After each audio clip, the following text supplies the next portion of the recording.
Life, the ultimate stress test.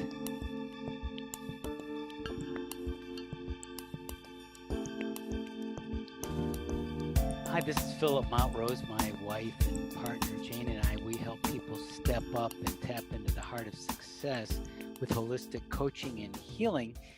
And let's talk about stress for a few minutes in this video. Life comes with stress. We all know that. It's necessary. Some of it isn't, and some of it is.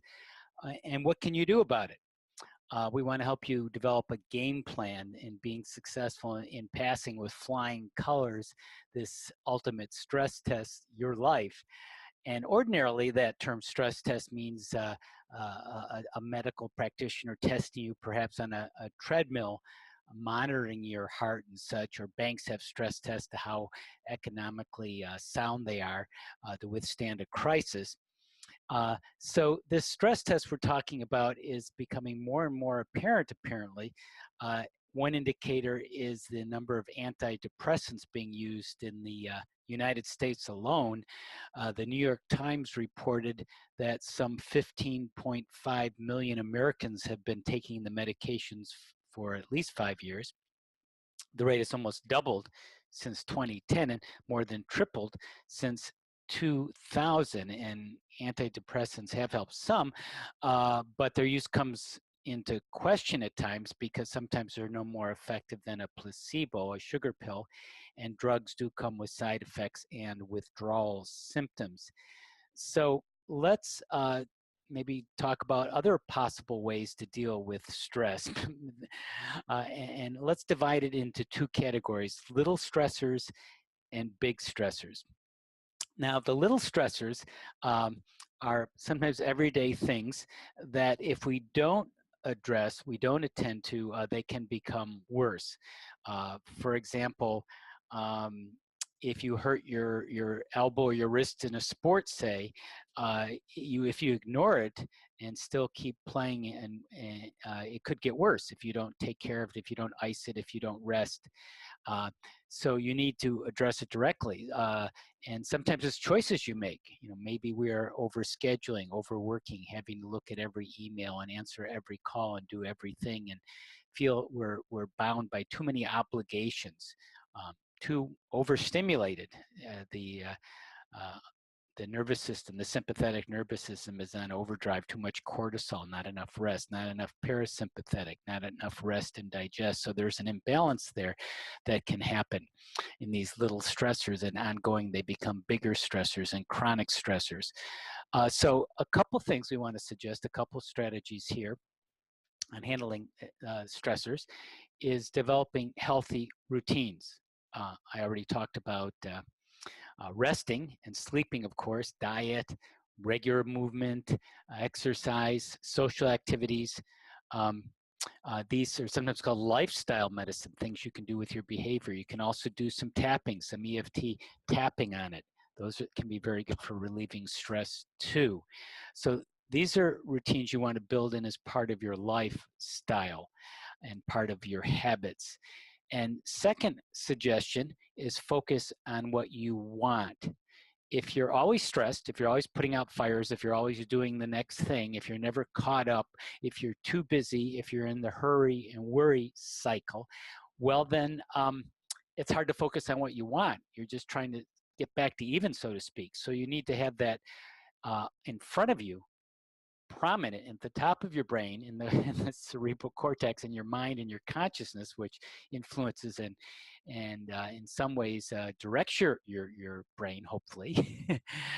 So you're developing to focus on what you do want and attracting that, your dreams, your goals, and things will come up, and you'll be presented with things when you are focusing more on what you do want instead of multitasking, too busy, too deviated, and that can lead you to a lot of out of control feelings as well, and helplessness.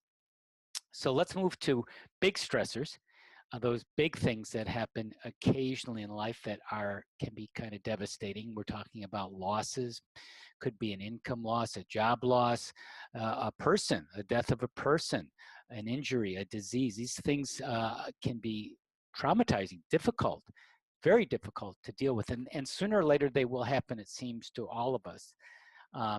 And what do you do about it? Well, there is something called post-traumatic growth. You've probably heard of post-traumatic stress. This is post-traumatic growth. So some people are able to actually use these difficult experiences as part of their purpose and their learning and grow from it. Yes, it may be painful and difficult, but they can deal with sometimes something that seems not able to deal with.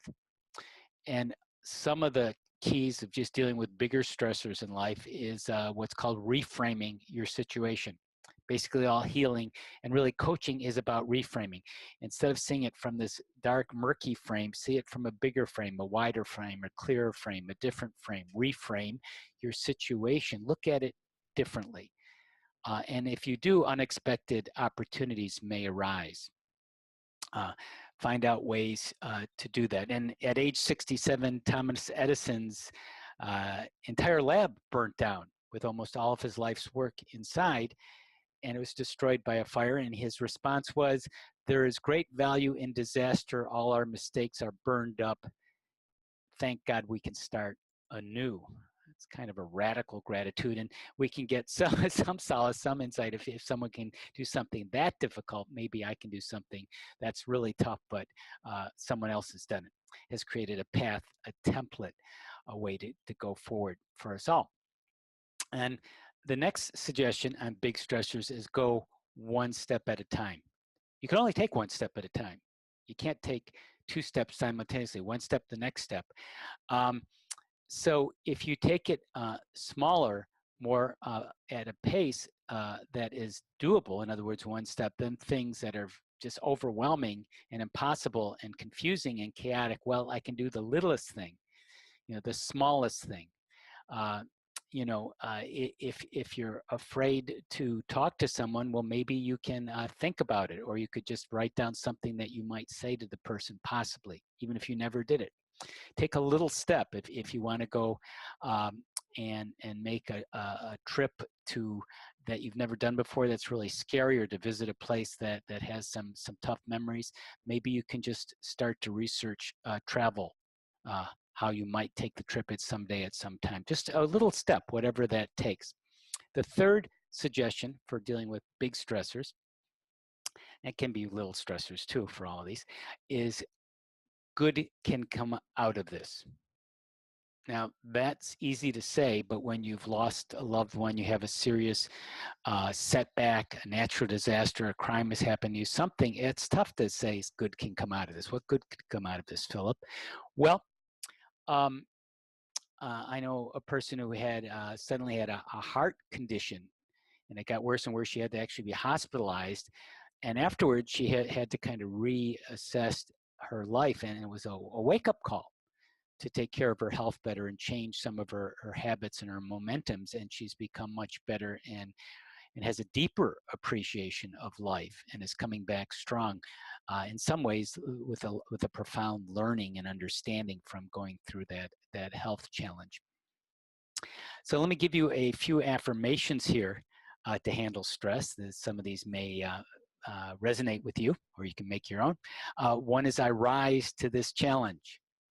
I find ways to recover and grow. I learn from my mistakes and failures. New possibilities are becoming available. So to conclude this video about the ultimate stress test, your life itself, there is a way to go forward. There's strategies to deal with little stressors and big stressors. So remember, what limits you can also free you.